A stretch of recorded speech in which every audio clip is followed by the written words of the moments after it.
ದೇವರು ಪ್ರೀತಿಸುವ ಪ್ರೀತಿಯ ಬಿಗ್ ಜೆ ಟಿ ವಿ ಪ್ರಿಯ ವೀಕ್ಷಕರಿಗೆ ನಮ್ಮ ಕರ್ತನಾದ ಯೇಸು ಕ್ರಿಸ್ತನ ಹೆಸರಿನಲ್ಲಿ ನಿಮ್ಮನ್ನು ವಂದಿಸಿ ಸ್ವಾಗತ ಬಯಸ್ತಿದ್ದೇವೆ. ಬನ್ನಿರಿ, ದೇವರ ವಾಕ್ಯವನ್ನು ಇಂದು ನಾವು ಒಟ್ಟಾಗಿ ಅಧ್ಯಯನ ಮಾಡಿಕೊಳ್ಳೋಣ. ಇಂದಿನ ನಮ್ಮ ಅಧ್ಯಯನ ಯೋಹಾನನು ಬರೆದ ಸುವಾರ್ತೆ, the gospel according to John chapter 13ನೇ ಅಧ್ಯಾಯ. ಯೋಹಾನ 13ನೇ ಅಧ್ಯಾಯದಲ್ಲಿ ನಾವು ಇಹಲೋಕವನ್ನು ಬಿಟ್ಟು ಹೊರಡುವ ಸಿದ್ಧತೆಯನ್ನು ನಾವು ನೋಡ್ತಿದ್ದೇವೆ ರೀ. Preparations for leaving this earth.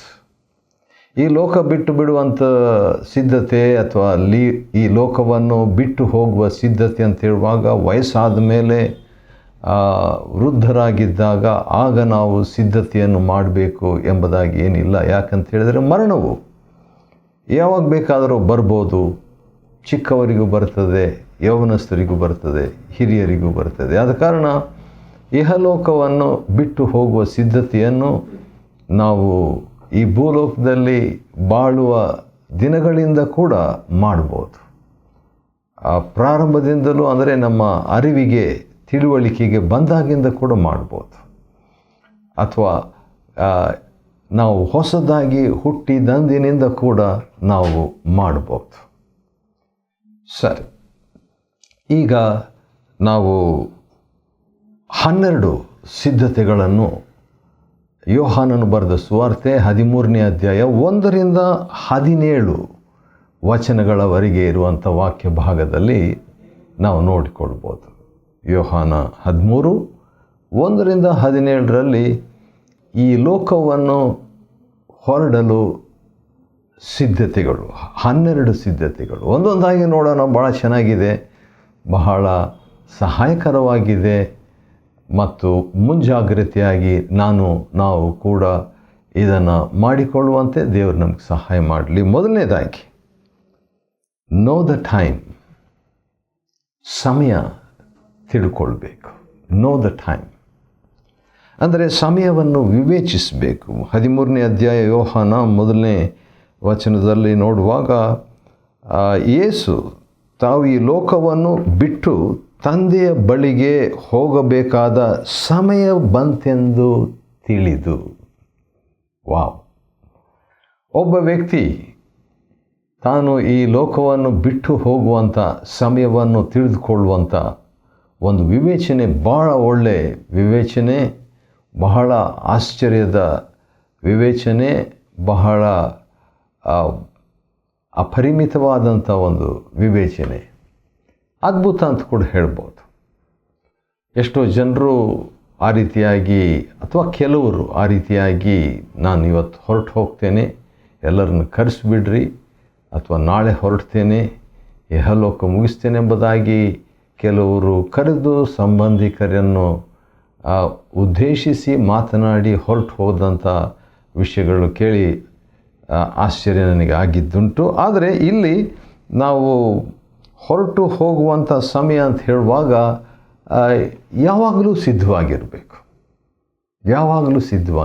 ಆದ ಕಾರಣ ಆ ಸಮಯ ವಿವೇಚಿಸುವಂಥ ನನ್ನ ದಿನಗಳು, ಭಕ್ತನಾದ ಮೋಶೆ ನಮ್ಮ ದಿನಗಳು ಕೊಂಚವೇ ಎಂದು ತಿಳ್ಕೊಳ್ಳುವಂತೆ ನಮಗೆ ಕಲಿಸು, ಆ ಜ್ಞಾನದ ಹೃದಯ ಕೊಡುವಂಥ ದೇವರ ಹತ್ರ ಕೇಳಿದ ಹಾಗೆ ನಾವು ಕೂಡ ನಮ್ಮ ದಿನಗಳು ಕೊಂಚವೇ ಎಂದು ನಾವು ಕಲಿಯತಕ್ಕದ್ದು. ಎರಡನೇದಾಗಿ, ಅಂದ ಹಾಗೆ ನಾವು ನೋಡ್ತಾ ಇರುವಂಥ ವಿಷಯ ಏನಂದರೆ, preparations for leaving this world. ಈ ಲೋಕವನ್ನು ಬಿಟ್ಟು ಹೊರಡುವ ಸಿದ್ಧತೆಗಳು 12. ಅದರಲ್ಲಿ ಒಂದು ನೋಡಿದ್ವಿ. ಎರಡನೇದಾಗಿ ಏನಂತ ಹೇಳಿದ್ರೆ, ಶೋ ದ ಲವ್, ಪ್ರೀತಿಯನ್ನು ತೋರಿಸುವುದು.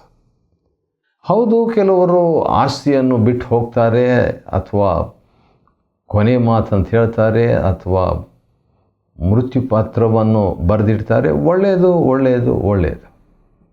ಏನಾದರೂ ಹೇಳೋದಿದ್ದರೆ ಹೇಳ್ತಾರೆ, ಅದು ಕೂಡ ಒಳ್ಳೆಯದು. ಆದರೆ ಅದೇ ಸಂದರ್ಭದಲ್ಲಿ ಇಲ್ಲಿ ನಮ್ಮ ಕರ್ತನಾದ ಯೇಸು ಮಾಡಿದ್ದು ಏನು? ಇಹಲೋಕವನ್ನು ಬಿಟ್ಟು ಹೋಗುವಂಥ ಸಮಯ ಬಂದಿದೆ ಅಂದ ತಕ್ಷಣ ಪ್ರೀತಿಯನ್ನು ತೋರಿಸಿತು. Showing love. ತಂದೆಯ ಬಳಿಗೆ ಹೋಗಬೇಕಾದ ಸಮಯ ಬಂತೆಂದು ತಿಳಿದು ಯೇಸು ಸ್ವಾಮಿ ಈ ಲೋಕದಲ್ಲಿದ್ದ ತಮ್ಮವರನ್ನು ಪ್ರೀತಿಸುತ್ತಿದ್ದ ಪ್ರೀತಿಯ ಪರಿಪೂರ್ಣತೆಯನ್ನು ಈಗ ತೋರಿಸ್ತಾ ಇದ್ರು. ಪ್ರೀತಿ ತೋರಿಸಿದ್ರು. ಅದು ಹೇಗೆ ತೋರಿಸಿದ್ರು? ಸ್ವಲ್ಪ ಮಟ್ಟಿಗೆಲ್ಲ, ಪರಿಪೂರ್ಣವಾಗಿ. ಇದನ್ನು ನಾನು ಕಲಿಬೇಕು, ಇದು ನನಗೆ ಭಾಳ ಇಷ್ಟ ಆಯಿತು, ಇದು ನನ್ನ ಹೃದಯವನ್ನು, ನನ್ನ ಆತ್ಮವನ್ನು ಸ್ಪರ್ಶಿಸಿದೆ. ಏನದು? ನಾನು ನನ್ನವರನ್ನು ಪರಿಪೂರ್ಣವಾಗಿ ಪ್ರೀತಿಸುವಂಥದ್ದು. ಇನ್ನೂ ನಾನು ಆ ರೀತಿಯಾಗಿ ಬಯಸ್ತೇನೆ. ಯೇಸು ಸ್ವಾಮಿಯನ್ನು ಹಿಂಬಾಲಿಸ ಬಯಸ್ತೇನೆ. ಯಾಕಂದರೆ ಯೇಸು ಸ್ವಾಮಿ ಆ ರೀತಿಯಾಗಿ ಪರಲೋಕದ ಸಿದ್ಧತೆ ಅಥವಾ ಇಹಲೋಕ ಬಿಡುವ ಸಿದ್ಧತೆಯನ್ನು ಮಾಡಿಕೊಂಡ್ರು. ಮೂರನೇದಾಗಿ, ಎಕ್ಸ್ಪೆಕ್ಟ್ ದಿ ಅಪೋಸಿಷನ್, ವಿರುದ್ಧವನ್ನು ಎದುರು ನೋಡುವುದು. ಯಾಕಂದರೆ ಕೆಲವು ಸಾರಿ ವಿರೋಧ ನಮಗೆ ಭೂಮಿಯಲ್ಲಿರುವಾಗ, ಭೂಲೋಕದ ಯಾತ್ರೆಯಲ್ಲಿ ಬರುವಂಥದ್ದು ಸಾಧ್ಯ. ಕ್ರಿಸ್ತ ಯೇಸುವಿನಲ್ಲಿ ಸದ್ಭಕ್ತರಾಗಿ ಬಾಳುವುದಕ್ಕೆ ಮನಸ್ಸು ಮಾಡುವವರೆಲ್ಲರೂ ಹಿಂಸೆಗೆ ಒಳಗಾಗುವರು. ಹೌದು, ಆದ ಕಾರಣ ಇಲ್ಲಿ ಕೂಡ ಬರೆದಂಥ ಒಂದು ಮಾತು 2ನೇ ವಚನ, ಯೋಹಾನ 13 ಮತ್ತು 2ನೇ ವಚನದಲ್ಲಿ ನೋಡುವಾಗ, ಯೇಸುವನ್ನು ಹಿಡಿದುಕೊಡಬೇಕೆಂಬ ಯೋಚನೆಯು ಸೈತಾನನು ಯೂದನ ಹೃದಯದಲ್ಲಿ ಹಾಕಿದ್ದನು. ಹಾಗಾದರೆ ಸೈತಾನನ ಒಂದು ವಿರುದ್ಧವನ್ನು ನೀವು ನಿರೀಕ್ಷಿಸಬೇಕು. ಇಲ್ಲ, ನಾವು ಏನು ವಿರುದ್ಧ ಇಲ್ಲದೆ ಭೂಲೋಕದ ಯಾತ್ರೆ ನಾವು ಮಾಡಬಹುದು ಎಂಬುದಾಗಿ ತಿಳ್ಕೊಬಾರ್ದು. ಯಾಕಂದರೆ ನಮ್ಮ ಕರ್ತನಾದ ಯೇಸುವಿಗೂ ಆ ಒಂದು ವಿರುದ್ಧ ಇತ್ತು. ಆತನನ್ನು ಹಿಂಬಾಲಿಸಿದ ಭಕ್ತಾದಿಗಳು, ಪೇತ್ರ, ಪೌಲ, ಯೋಹಾನ, ಸ್ಟೆಫನ ಇತ್ಯಾದಿ ಭಕ್ತಾದಿಗಳಿಗೆ ಕೂಡ ಈ ವಿರುದ್ಧ ಇತ್ತು.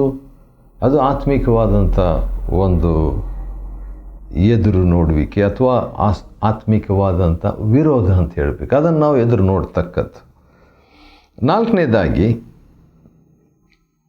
ಇಹಲೋಕವನ್ನು ಬಿಟ್ಟು ಹೊರಡಲು 12 ಸಿದ್ಧತೆಗಳನ್ನು ನಾವು ನೋಡಿಕೊಳ್ತಾ ಇದ್ದೇವೆ ಯೋಹಾನ 13ರಿಂದ. ಅದರಲ್ಲಿ 3 ಮುಗಿಸಿದ್ವಿ, ಇನ್ನು 9 ನಾವು ನೋಡಲಿಕ್ಕೆ ಉಂಟು. ಆದ ಕಾರಣ 4ನೇದಾಗಿ, ನೋ ದ ಇನ್ವೆಸ್ಟ್ಮೆಂಟ್. ಇಹಲೋಕಕ್ಕೆ ನಾವು ಬಿಟ್ಟು ಹೋಗುವ ಸಿದ್ಧತೆಯನ್ನು ಮಾಡಬೇಕಾದ್ರೆ ಅಥವಾ ಪರಲೋಕದ ಸಿದ್ಧತೆಯನ್ನು ನಾವು ಮಾಡಬೇಕಾದ್ರೆ 2 ರೀತಿಯಿಂದ ತಗೋಬೋದು ಈ ಸಂದೇಶವನ್ನು. ಇಹಲೋಕವನ್ನು ಬಿಟ್ಟು ಹೋಗುವ ಸಿದ್ಧತೆ ಅಥವಾ ಪರಲೋಕಕ್ಕೆ ನಾವು ಹೊರಡುವ ಸಿದ್ಧತೆ. ಏನದು 4ನೇದಾಗಿ? ನೋ ದ ಇನ್ವೆಸ್ಟ್ಮೆಂಟ್, ವೆಚ್ಚವನ್ನು ತಿಳಿಯತಕ್ಕದ್ದು. ದೇವರು ನಮಗೆ ನನ್ನ ಜೀವನದಲ್ಲಿ ಬಹಳಷ್ಟು ವೆಚ್ಚ ಮಾಡಿದ್ದಾರೆ. ನನಗೆ ಗೊತ್ತು ಈ ಮಾತನ್ನು ನಾನು ಹೇಳಿದಾಗ. ದೇವರು ನನ್ನ ಜೀವನದಲ್ಲಿ ಬಹಳಷ್ಟು ವೆಚ್ಚವನ್ನು, ಸಮಯವನ್ನು, ತಲಾಂತ, ಆರೋಗ್ಯ ಭಾಗ್ಯವನ್ನು, ಕೃಪೆಯನ್ನು, ಪ್ರಕಟಣೆಯನ್ನು, ಅವಕಾಶಗಳನ್ನು ಬಹಳಷ್ಟು ವೆಚ್ಚ ಮಾಡಿದ್ದಾರೆ. ಮೊನ್ನೆ ನಮ್ಮ ಸಂಸ್ಥೆಯಲ್ಲಿ, ಬಿಬ್ಲಿಕಾದಲ್ಲಿ ನಾನು ಸೇವೆ ಮಾಡುವಂಥ ಸಂಸ್ಥೆಯಲ್ಲಿ ನಿವೃತ್ತನಾಗಬೇಕಾಗಿತ್ತು. ರಿಟೈರ್ಮೆಂಟ್ ಆಗಬೇಕಾಗಿತ್ತು. ಅಂಥ ಒಂದು ಸಂದರ್ಭದಲ್ಲಿ ನನ್ನ ಬಾಸ್ ನನ್ನನ್ನು ಕರೆದುಬಿಟ್ಟು, ಇನ್ನೂ 1-2 ವರ್ಷ ನೀವು ಮುಂದುವರಿಸಬಹುದು ಎಂಬಂಥ ಒಂದು ಮಾತನ್ನು ಹೇಳಿದರು. ಅದು ದೇವರಿಂದ ಬಂತಂತ ನಾನು ತಿಳ್ಕೊಂಡು ಸಂತೋಷ ಪಡ್ತೇನೆ. ಇನ್ನೊಂದು ಸಾರಿ ಅವ್ರು ಹೇಳಿದರೆ, ನಿಮ್ಗೆ ರಿಟೈರ್ಮೆಂಟೇ ಇಲ್ಲ, ನೀವು ಮುಂದುವರಿಸ್ತಾ ಇರಬೇಕು ಅನ್ನುವಂಥ ಮಾತನ್ನು ಹೇಳಿದರು. ಹೇಗೋ ಇವೆಲ್ಲ ಕೂಡ ಆ ದೇವರ ಒಂದು ಇನ್ವೆಸ್ಟ್ಮೆಂಟ್. ಅದಕ್ಕೆ ನಾನು ನಂಬಿಗಸ್ತನಾಗಿ ನಡ್ಕೊಳ್ಬೇಕು. ಪೂರ್ಣವಾಗಿ ನಾನು ನಡ್ಕೊಂಡಿಲ್ಲ, ಆದರೆ ಬಯಸ್ತೇನೆ. ಹೌದು, ನೋ ದ ಇನ್ವೆಸ್ಟ್ಮೆಂಟ್. ತಂದೆಯು ನನ್ನ ಕೈಯಲ್ಲಿ ಎಲ್ಲವನ್ನೂ ಕೊಟ್ಟಿದ್ದಾರೆ ಅಂತ ಹೇಳಿಬಿಟ್ಟು ಯೇಸು ಸ್ವಾಮಿಗೆ ಗೊತ್ತಿತ್ತು. ತಂದೆ ಏನು ಕೊಟ್ಟಿದ್ದಾರೆ?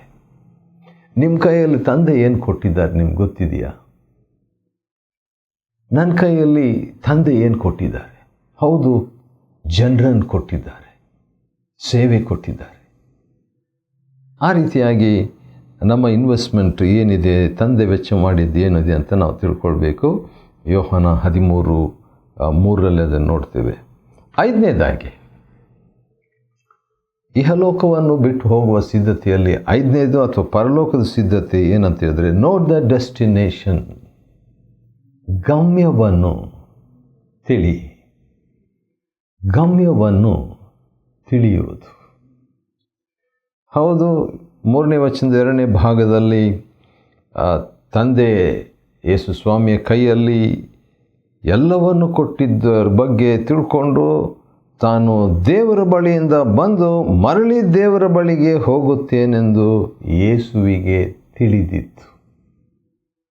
ನಮ್ಮ ಡೆಸ್ಟಿನೇಷನ್, ನಮ್ಮ ಗಮ್ಯಸ್ಥಾನ ನಮಗೆ ತಿಳಿದಿರಬೇಕು. ಒಂದು ಬಸ್ನಲ್ಲಿ, ಒಂದು ಟ್ರೈನಲ್ಲಿ, ಒಂದು ವಾಹನದಲ್ಲಿ ನಾವು ಕೂತ ಮೇಲೆ ಅಲ್ಲ, ನಾವು ಕೂತ್ಕೊಳ್ಳೋದಕ್ಕೆ ಮುಂಚಿತವಾಗಿ, ಹೊರಡೋದಕ್ಕೆ ಮುಂಚಿತವಾಗಿ ನಮ್ಗೆ ಗೊತ್ತು ಎಲ್ಲಿ ಹೊರಡ್ತಿದ್ವಿ ಅಂತ. ಆ ರೀತಿಯಾಗಿ ನಮ್ಮ ಜೀವನ ಒಂದು ಪ್ರಯಾಣ. ಗಮ್ಯಸ್ಥಾನ ತಿಳಿದಿದೆಯಾ? ತಿಳಿದಿರಬೇಕು. 6ನೇದಾಗಿ ವಾಶ್ ದ ಫೀಟ್,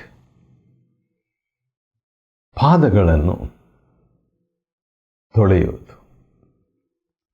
ಪಾದಗಳನ್ನು ತೊಳೆಯುವುದು ಅಂತ ಹೇಳಿಬಿಟ್ಟು ನೋಡುವಾಗ ಯೋಹಾನ 13:5 ಒಂದು ಮಾತಿದೆ.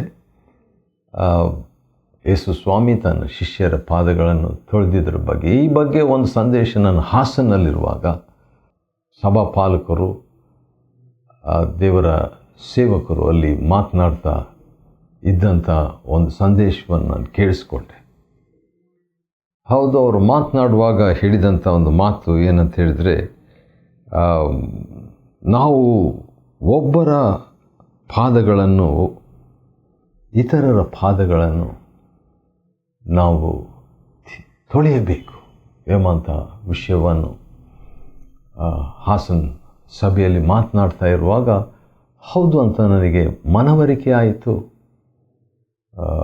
ಒಪ್ಪತಕ್ಕದ್ದಾಯಿತು. ಯಾಕಂತೇಳಿದರೆ ಅಷ್ಟು ಸ್ಪಷ್ಟವಾಗಿ ಒಂದು ಪ್ರಕಟಣೆ ನನಗೆ ಲಭ್ಯವಾಯಿತು. ಹೌದು, ಅಕ್ಷರಿಕವಾಗಿ ನಾವು ತೊಳೆಯುವಂಥದ್ದು ಇದೆ. ಚಂದನನ ಆ ಮಾತನ್ನು ಹೇಳ್ತಾ ಇರುವಾಗ ಅವರು ಒಂದು ಮಾತು ಉಪಯೋಗಿಸಿದರು, we ought to, you must, ಅಂದರೆ ನೀವು ತೊಳೆಯಲೇಬೇಕು ಎಂಬಂಥ ಒಂದು ಮಾತನ್ನು ಅವರು ಹೇಳ್ತಾ ಇದ್ದಿದ್ದು ನೆನಪಿಗೆ ಬರ್ತಿದೆ. ಆ ರೀತಿಯಾಗಿ ಅಕ್ಷರಿಕವಾಗಿ ಇದನ್ನು ಮಾಡಬಹುದು ಖಂಡಿತವಾಗಿ, ಆದರೆ ಅದೇ ಸಂದರ್ಭದಲ್ಲಿ ಇದನ್ನು ಆತ್ಮಿಕವಾಗಿ ಕೂಡ ಮಾಡಬೇಕು, ಎರಡೂ ಕೂಡ. ಯಾಕಂದರೆ ಅನಂತರ ಈ ಉಪದೇಶವನ್ನು ಆದಿಸಭೆಯವರು ಹಿಂಬಾಲಿಸಿದರು, ತಿಮೋತಿಯಲ್ಲಿ ನಾವು ಓದ್ತೇವೆ. ಆದರೆ ಅದೇ ಸಂದರ್ಭದಲ್ಲಿ ಇದಕ್ಕೆ ಒಂದು ಆತ್ಮಿಕ ಅನ್ವಯ ಕೂಡ ಉಂಟು. ಅಂದರೆ ಇತರರ ಕೊಳೆಯಾದಂಥ ಜೀವನವನ್ನು ನಾವು ತೊಳೆಯುವಂಥದ್ದು, ಅಥವಾ ಇತರರ ಆ ದಿವಸಗಳಲ್ಲಿ ಯಾರು ಇಂಥ ಒಂದು ಕೆಲಸ ಮಾಡ್ತಿದ್ದೆ ಅಂದರೆ ಗುಲಾಮರು ಅಥವಾ ಕೆಲಸದವರು ಅಂತ ಹೇಳ್ಬಿಟ್ಟು, ಮನೆಗೆ ಅತಿಥಿಗಳು ಯಾರಾದರೂ ಬಂದರೆ ಕೆಲಸದವ್ರು ಹೋಗಿ ತೊಳಿರಿ ಅವ್ರ ಪಾದ ಅಂತೇಳಿ ತೊಳೆದ ಮೇಲೆ ಅತಿಥಿಗಳು ಒಳಗೆ ಬರ್ತಿದ್ರು ಮನೆಯಲ್ಲಿ.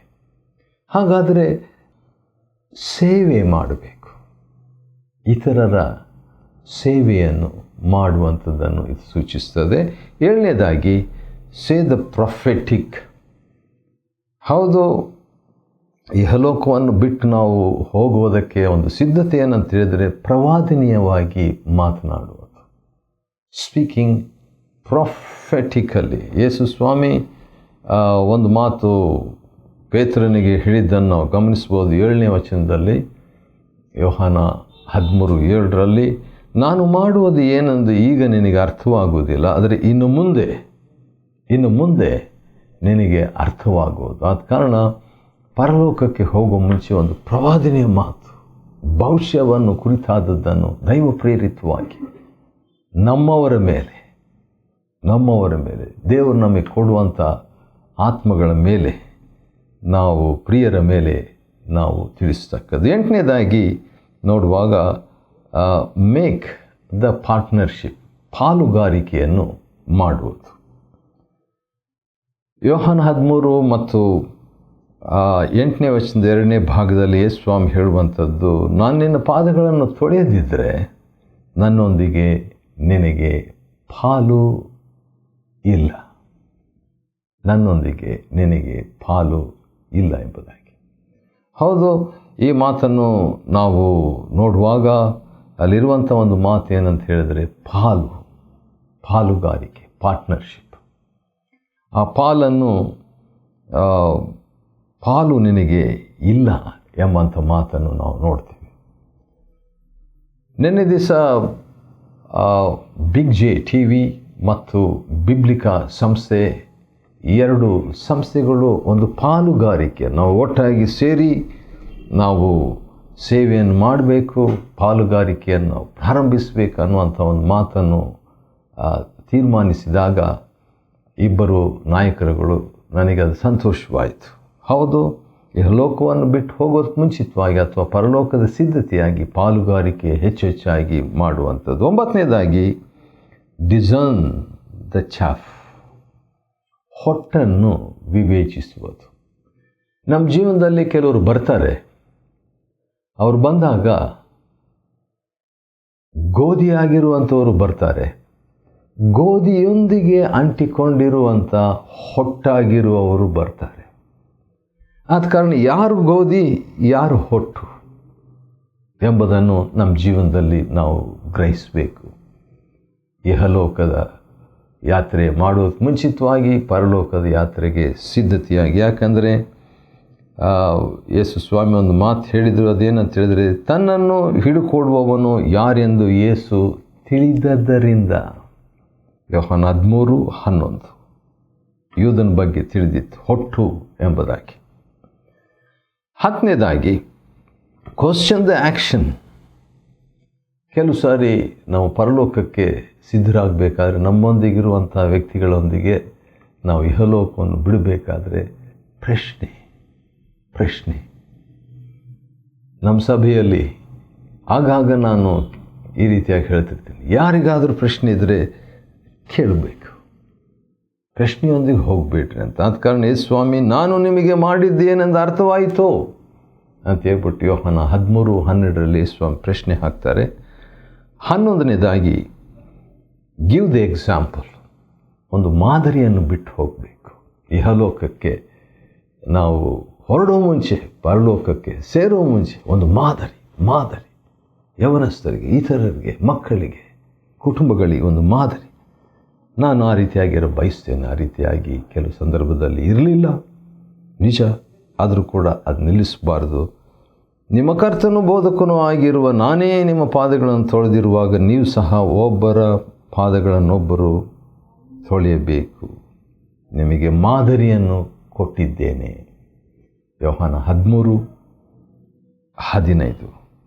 ಹೌದು, ಮಾದರಿಯನ್ನು ಯೇಸು ಸ್ವಾಮಿ ಕೊಟ್ಟಿರುವುದಾಗಿ ನೋಡ್ತೇವೆ. ಕೊನೆಯದಾಗಿ ಪ್ರೆಸೆಂಟ್ ದ ಪಾಸ್ವರ್ಡ್. ಹೌದು, ಒಂದು ಪಾಸ್ವರ್ಡನ್ನು ಅಥವಾ ಒಂದು ಸೂಚಿಯನ್ನು, ಒಂದು ಸೂತ್ರವನ್ನು, ಒಂದು ರಹಸ್ಯ ಸಿದ್ಧಾಂತವನ್ನು ಅಥವಾ ಒಂದು ಚಾವಿ ಅಂತ ಹೇಳನ್ರಿ, ಒಂದು ಚಾವಿಯನ್ನು ನಾವು ಬಿಟ್ಟು ಹೋಗಬೇಕು.